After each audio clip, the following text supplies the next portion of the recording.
মোদির পিছনে যে লোকটা বসে আছে ইঁদুরের মতো করে, সে কোনো কূটনৈতিক না, সে একজন দোভাষী। ডক্টর ইউনূসের সাথে কথা বলতে, ইংরেজিতে কথা বলতে মোদির দোভাষী প্রয়োজন হচ্ছে।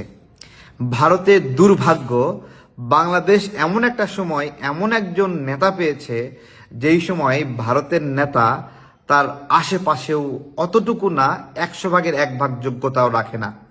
রিপাবলিক বাংলায় একবারে বুক ভরে বলেছিলাম যে ডক্টর ইউনূস যেই মানের বিশ্ব নেতা, সেই মানে পৌঁছাতে মোদিকে 100 বার জন্ম নিতে হবে।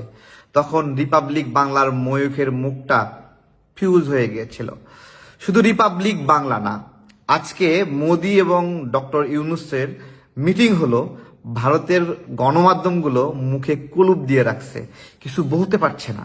আসলে কি আলোচনা হয়েছে আজকে যে বিষয়গুলো আলোচনা হয়েছে, সীমান্তে নাগরিক হত্যা নিয়ে আলোচনা হয়েছে। ভারতের গণমাধ্যম কি লিখবে? বছরের পরে বছর বাংলাদেশের নাগরিকদের কিভাবে হত্যা করা হয়েছে, এই কথাটি ভারতের গণমাধ্যমগুলো কি লিখতে পারবে? আমি জিজ্ঞাসা করছি। নিরীহ মানুষকে হত্যা করেছে, 27 জন শিশু বিএসএফ হত্যা করেছে এই আমাদের সীমান্তে। একজন শিশু, সেও কি বিএসএফকে প্রতিহত করতে গিয়েছিল, যে কারণে তাকে হত্যা করতে হলো? বিএসএফ এর কাছে জিজ্ঞাসা, নরেন্দ্র মোদীর কাছে জিজ্ঞাসা।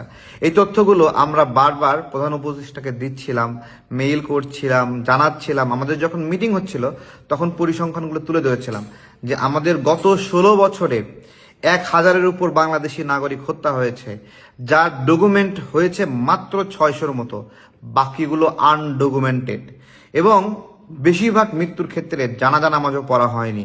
তড়িঘড়ি করে শেখ হাসিনার সময়ে পুলিশ আমাদের এই সীমান্তে নিহত নাগরিকদেরকে মাটি চাপা দিত, জানাজা নামাজ পড়তে দিত না, উল্টো নিহতদেরকে চোরাকারবারি বলার চেষ্টা করত। গতকাল বিএসএফ ভুল করে একজন ভারতীয় নাগরিককে গুলি করে হত্যা করেছে। কেমন লাগে? এভাবেই নিয়মিত বাংলাদেশের নাগরিকদেরকে তোমরা হত্যা করছো। নিজের দেশের মানুষ নিজেরাই মারলা।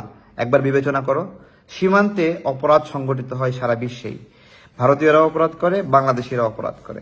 প্রত্যেকটা অপরাধের জন্য নির্দিষ্ট শাস্তি আছে, আইন আছে, আন্তর্জাতিক নিয়ম আছে। সেই নিয়ম অনুযায়ী বাংলাদেশের কেউ যদি কোনো ভুল করে, তার বিরুদ্ধে ব্যবস্থা নেওয়া হবে, ব্যবস্থা নেবে। কিন্তু এভাবে সীমান্তে পাখির মতো মানুষকে গুলি করে হত্যা কোনোভাবেই প্রশ্রয় দেওয়া যায় না। এছাড়া আলোচিত হয়েছে গঙ্গা পানি চুক্তির মেয়াদ শেষ হয়ে গেছে, সেই বিষয়ে আলোচনা হয়েছে। তিস্তা পানি চুক্তি বিষয়ে আজকে একটা কথা ভারতীয়দেরকে জিজ্ঞাসা করি।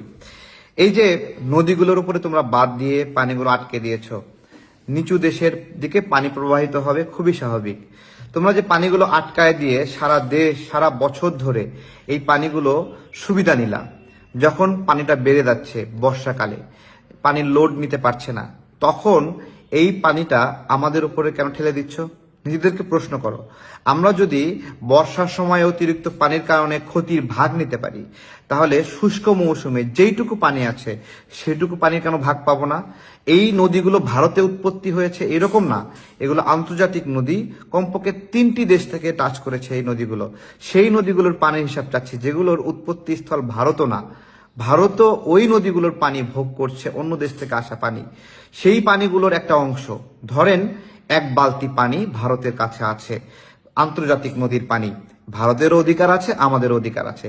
1 বালতি পানির মধ্যে 1 গ্লাস তো আমরা ভাগ পেতে পারি। আমরা নিচু দেশে যারা আমরা ক্ষতি বহন করি, ক্ষতির ভাগ বহন করি, 1 গ্লাস পানি তো পেতে পারি। এই বিষয়গুলো ভারতীয়রা বোঝে না। এই না বোঝার কারণে আমাদের দূরত্ব।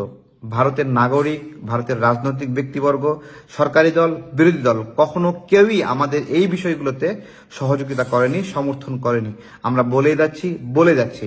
যে কারণে আমরা এই প্রশ্ন তুলেছি, ভারত আমাদের বন্ধু কিনা আমাদের আরেকবার বিবেচনা করতে হবে।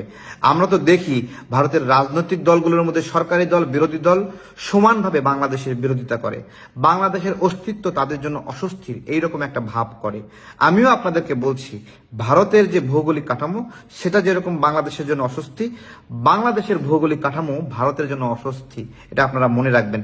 প্রত্যেকটা জায়গায় আপনারা যেরকম আমাদের উপর নির্ভরশীল, আমরাও আপনাদের উপর নির্ভরশীল, কিন্তু যেই নিপীড়নটা করছেন সেই নিপীড়ন আর করতে পারবেন না, কারণ আমাদের সাথে আছে বিশ্বমানের একজন নেতা।